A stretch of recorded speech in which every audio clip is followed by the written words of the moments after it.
in downtown Burlington. Burlington was a very small community in those days. We were farmers. There's Branch Street, the next main street is Drury Lane, and that's where we have the Y, Central Park, the library, everything, and that's the street where the farm was.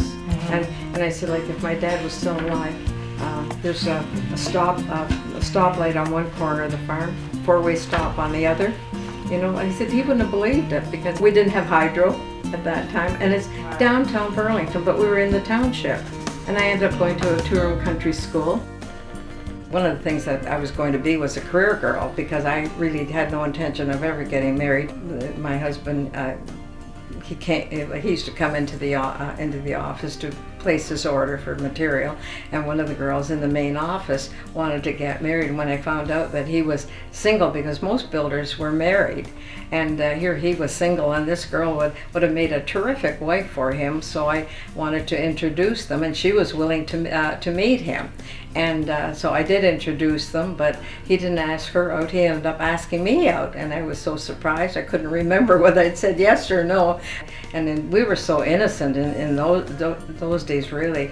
I said, well, my mother said that because you're older than I am, I shouldn't be taking up your time.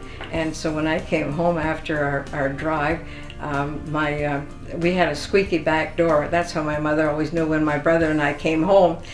And my mother said, Vera, is that you? And I said, yes, Mom, guess what? We're engaged.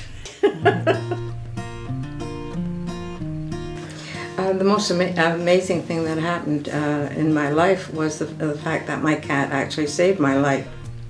Well, it was, I ended up having a stroke, and the only reason I was saved by that was because of my cat ran down the hall and up onto the bed and was making a horrible noise, like meow, and running back and forth like that. And this was 5 in the morning. And when I got out of bed, and I said, well, I was saying, like, Panther, what's the matter with you? And I got up, and my left foot was wobbling and my left arm was hanging there. And I didn't have any of the previous symptoms, but I called my neighbor and she rushed me to the hospital. People couldn't believe that this cat actually saved my life, which she did. And I said that I would stay in that house until I had to put him down. And I did keep my promise to him. I did stay in the house until he died.